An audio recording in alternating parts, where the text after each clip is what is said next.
Okay, welcome back to the Chasing the Monster podcast.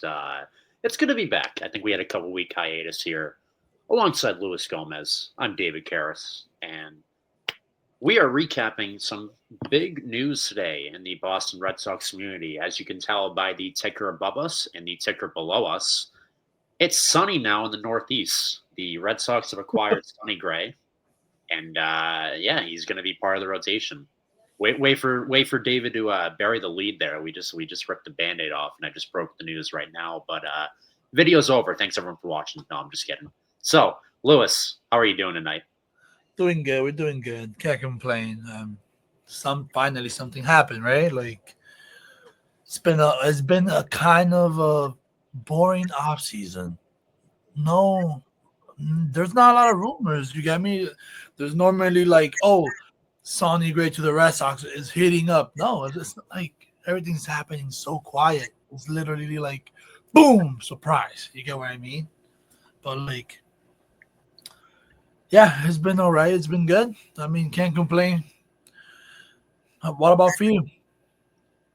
Yeah, I mean, you brought up an interesting point there, where obviously the big prized acquisition last winter was Garrett Crochet, but we knew the Red Sox were interested in him since that trade deadline in 2024, and obviously in mid-December that became a reality. But yeah, this came out of nowhere. I mean, Sonny Gray had been loosely linked to the Red Sox this offseason and podcasts and stuff. But that was more so speculation. There was no like hardcore factual rumors.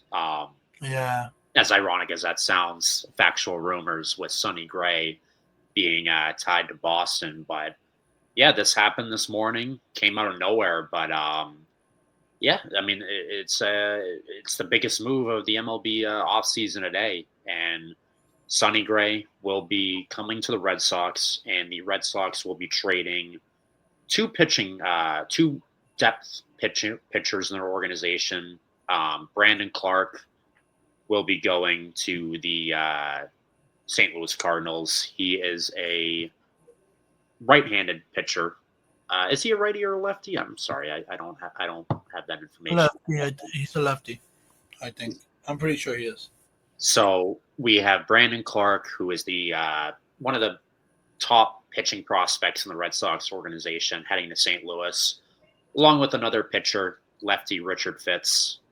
He will also be going to St. Louis in the trade, and the Red Sox will also be sending a player to be named later or cash to St. Louis.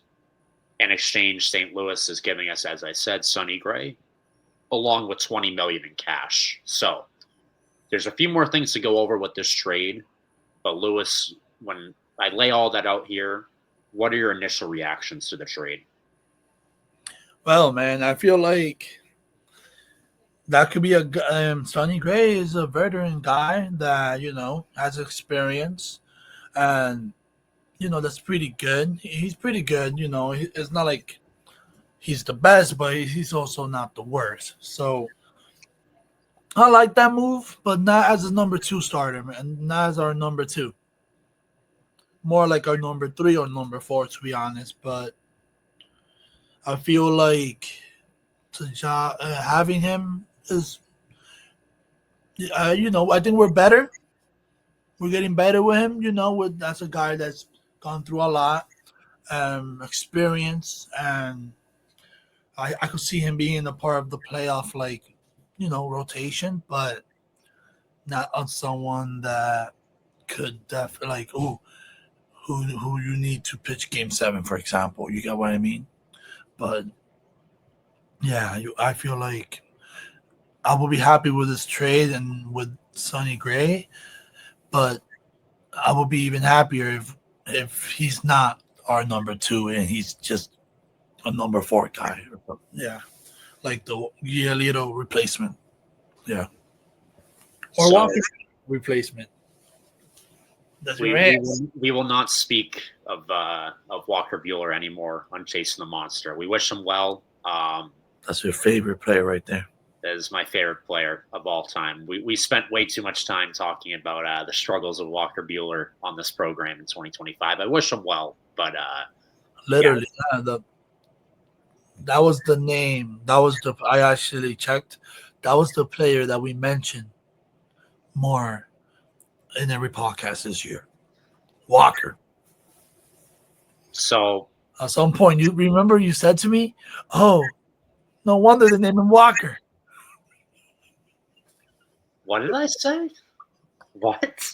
No wonder they named him Walker. I said that? No, I didn't. What? No, you're spreading misinformation Maybe it here. was me. Maybe it was me. But I Yeah. just Definitely, it's got to be you. I did not think I would. I don't. No, I definitely did not say that. But nah, man. I mean, thanks to God that's over, man. Oh, now it just clicked in my head. No wonder why they call him Walker, because he walks a ton of people. That took me a few minutes to click in my head. That's a good one. If that was you, whoever said that, that's a good one. I mean, okay, maybe when I said it, you didn't even realize. Maybe you're like, what is he saying? You're probably going in your head. What's wrong with him? What is he saying? It took me a few minutes, but that all right. I got there eventually. That's all that matters. For Gray in 2025, so Sonny Gray's been in the league. This will be his 14th season coming up in 2026. He's going to be 36 years old on opening day for Boston. But in 2025, he pitched 32 games for the St. Louis Cardinals. He pitched over 180 innings, and he went 14-8 with a 4.28 ERA.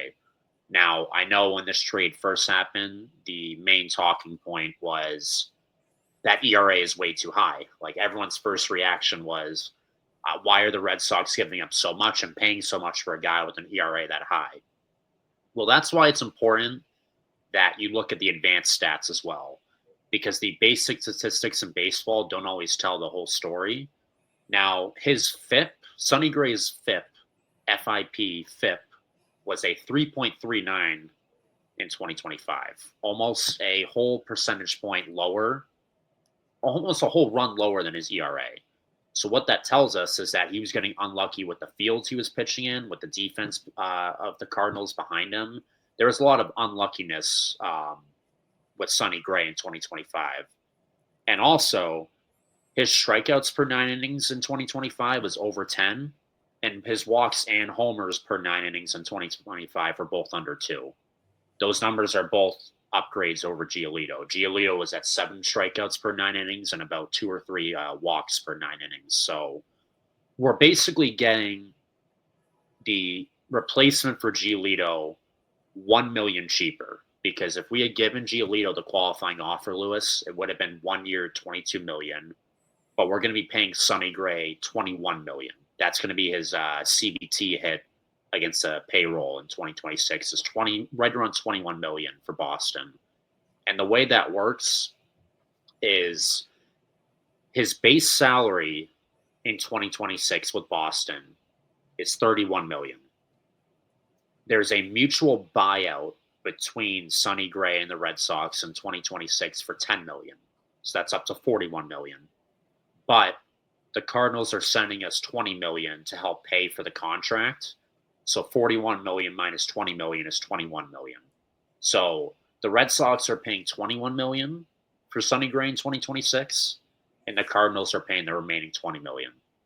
So we did give up a couple young pitching prospects that I'm sure Hein Bloom is going to love working with in St. Louis.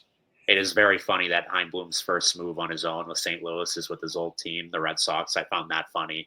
But, I think both sides have to like this trade. And, it is probably going to be Lucas Giolito 2.0 here with Sonny Gray. Like, I fully expect this to be a rental deal and we go our separate ways after 2026. But you got to appreciate the Red Sox being aggressive. Do I wish that they were aggressive for a bigger name than Sonny Gray? Absolutely. But they're showing that they're exploring all avenues to upgrade the rotation. And Sonny Gray is a guy that can eat up innings, and he's been doing that his whole career. He's got 3 All-Star appearances under his belt. He came very close to winning the Cy Young Award just almost 2 years ago, or it will be 3 years ago in 2023. But I like the move. I know I'm long-winded here, and this will wrap up my points, but I'm interested to see what you say, Lewis, and expand on your points. Where I like this move right now. I'll love this move, as you said, if he's a 3 or a 4. If he's our number 2, I'll still like the move because I think this is a low risk, high reward move. But I think there's got to be something better at number 2 than a 36-year-old Sonny Gray. I think he's a very underrated pitcher now, especially at this point in his career. I think the underlying statistics are very promising for him. But I think we got to try and still go out and get a number 2. I mean, I have seen him pitch twice in person. Well, he got smacked. He was a member of the Yankees at this time. He got smacked. I remember, and oh my God, if that's that, I mean, like that's the point. That's the Sonny Gray that I have in my mind. Him getting smacked, but I also know that's when he was a Yankee, that was literally the worst season of his career because he bounced back after that. You get what I mean? But it's also like, oof, like damn. You get what I mean? It gets you worried, but we also know that he's a different pitcher from compared to 2018. He's different. You get what I mean? He's not the same person. He's totally different. He's older, more experienced, but I like this move though. Overall, I like it. It's a guy that has experience. Like this is the type of guys you need in the postseason. You get me? Not like pitching a game 3, like early pitch for us, a guy who got no experience. It could have been Giolito or Luca Giolito, but he was hurt. But Gray is a person that eats inning. He normally doesn't get hurt like that. So this is also what you need. And even though I also felt I like Richards, Fitz, I like them, but he can't eat innings. He gets hurt too much, man. You get what I mean? That's not what we need. We need someone to get the job done. Get pitch and pitch. You get what I mean? Fitz couldn't do that. Fitz was getting hurt too much, man. And then he comes back, then there's a forearm, then there's a hamstring. It's too much things, you get me? Even though he has a lot of potential, but no, man, we need someone to pitch 180 innings like Sonny Gray does. You get what I mean? And like you also said it, like he had unlucky situations while playing because that's baseball. But you get what I mean? It's a different environment. You come into an environment that that the Red Sox are more hungrier than ever, more compared to last offseason. You know what I mean? There was a different mindset because we didn't make it to the postseason last year, nothing like that. But this year we did. So this year is different. This year you're trying to be better, and the mission is not just to make it to the postseason. Because this year it felt like our World Series was to make it to the postseason. Next year that's not our mission. Next year our mission is to go all the way. That's our mission. And with pitchers like Sonny Gray, that's who will help us get there. And we need those type of people with experience, but we also got to do, hopefully he's a number 4, not a number 2. I agree. As soon as that trade happened today, I was thinking, okay, this is a good start to the rotation. Like he'll be a good piece, a good depth piece. We gave up depth in Richard Fitz and Brandon Clark to get quality in Sonny Gray. I like them. I like that a lot. But at first, I'm like, okay, there's got to be more with the rotation. But now, after thinking about it a ton, we're investing, over $20 million of our own money and $41 million total in Sonny Gray. I have a feeling, and I don't know if you saw the Fangraphs projections for Sonny Gray Lewis in 2026, but Fangraphs WAR for Sonny Gray is at 4 for 2026. So they think he's going to have a great season. So I wonder if the Red Sox saw those projections, and they're really, obviously they believe a lot in Sonny Gray and what he can do for us next year with the amount of capital we gave up to give him. But I wonder if Craig Breslow took a look at all these projections and ran his own internal projections and is really high on him as well and feels comfortable with him being the 2. Because right now, 7 hours after the trade happened here at 6:30 in the afternoon on Tuesday evening, I'm more convinced that Sonny Gray is our number 2 starter behind Crochet heading into opening day than I was a few hours ago. I mean, I feel like maybe Bailey saw, because when you're getting people like this, like trying to trade for pitchers, I feel like you gotta be teamed up, like with your team here, like with your coaches. Like, who do you like? You get me? Maybe Bailey will be like, "Ooh, I like this from Sonny Gray. Maybe I could do this, and make him even nastier and stuff like that." Coach Bailey, he's really nasty. He's pretty good. He's done a lot. He helped a lot of pitchers. You get what I mean? So maybe he saw something and he's like, "Oh, Gray Sonny is the guy, man. I would love to work on his pitches this offseason, and I see something in him. I see something. They see something. So I'm guessing they have to see something if they made a trade for him. So yeah, but right now, Christopher Smith just posted on X saying, "Is Sonny Gray the Red Sox number 2 starter?" They asked Craig, and Craig Breslow said, "I don't know how much sense it makes in November to put a number on a guy." Oh, Lord. Typical Craig Breslow answer. That's corporate speak. Yeah, I feel like that's more like you don't want to say that. Like, the answer is yes, but I don't want to piss off the whole fan base with 5 months to go to opening day. I feel like it's the opposite, man. I hope so. I feel like Sonny Gray is gonna hear that. You get what I mean? It's like, what if I'm already saying like he's gonna be number 4, Sonny Gray's probably gonna be like, "Oh, I haven't even pitched for him, and bro doesn't see my value." You get what I mean? You cannot just be like, you cannot just say what you feel. You get what I mean? But maybe it could be your way or it could be my way. Hopefully, it's my way though. We'll see, because we also got to figure out what we're going to do with the outfield. So that's going to eat up some money one way or another. Is Duran or Abreu going to get traded for starting pitcher? We could absolutely that's still on the table. I hope that I have a feeling that Duran should get traded for a starting pitcher. So that's something that still hasn't happened yet. And then we don't know what the heck's going to happen on the third base, second base, or first base. Are we going to get an Okamoto? Are we going to get a Murakami? Are we going to get a Bo Bichette? Are we going to get a Ketel Marte? Are we going to get your boy, Eugenio Suarez? Are we going to bring back Bregman? My boy, I'd rather put Yoshida third. My point was saying that, though, is that there's still so much money that the Red Sox have to spend this offseason on the field, like on the diamond. So I don't know if we're going to spend more money on the rotation or if this was the Red Sox big splash financially this winter for the starting rotation. And there's also the other thing, too. We'll talk about this in the future episode, but there's the reports out there that the Red Sox want to build a super bullpen. We had the best bullpen in the American League last season, and Ken Rosenthal was saying the Red Sox are thinking about making a super bullpen.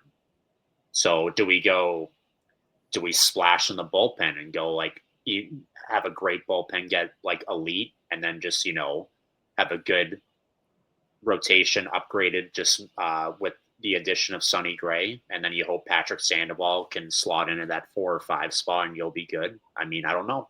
We'll see. But I know we had the best bullpen, but you saw in the wild card series, we need starting pitching. That's way more of a priority. And even though we lost game 2, 4-3, our bullpen kept us there. But we also need some boppers, man. We need someone, that could change the score. But right. You get what I mean? Like, we need people. Money's got to go to that, yeah. So, yeah, that's the thing. Like, because last year, in that game 2 against the Yankees, the bullpen, even though it was a bullpen game since the second inning. So imagine, since the second inning is already a bullpen game, and you still lost the game 4-3. If you had enough people in that lineup, at least like a power hitter, let's say, you never know, man. Because sometimes it's important to have power hitters, man. It's not just average and like it's not just contact. Because at the end of the day, look at the Blue Jays. The Blue Jays, okay, they don't strike out, but they also have a guy that hits missiles. You know what I mean? They got Vladdy. Vladdy could hit missiles. And meanwhile, the rest of the lineup, contact. Paul and George Springer could hit for power as well. You get what I mean? It's not just only Vladdy. You gotta balance that lineup pretty nice. But yeah, maybe it would have been a different story if we had Roman Anthony and let's say just throwing a name out here, P. Alonso at first. It would be different. That lineup would look just different. Just seeing Roman Anthony, Alex Bregman, P. Alonso. You get what I mean? Trevor Story third, or Yoshida third, because Yoshida was hot too at the right moment. So it would be so different. But yeah, Well, we'll have to see what happens. We'll see what Craig Breslow has up his sleeve the rest of this winter for the Red Sox. Well, that is going to do it for today's episode. Alongside Lewis, I'm your host, David. We're going to keep doing weekly podcasts the entire winter, talking about anything that we can find about the Red Sox and off-season rumors, off-season moves like this. Thank you to the Red Sox for doing something today to give us something to talk about. We appreciate them giving us free content like this, and we're happy to have Sonny Gray aboard. Best of luck to Brandon Clark and Richard Fitz as well in St. Louis. But if you like these videos, make sure to hit that like button, hit that subscribe button. We'll be back talking to you guys next week. Have a good Thanksgiving if you celebrate it, and we will talk to you again soon. Have a good day, guys. Take care. peace.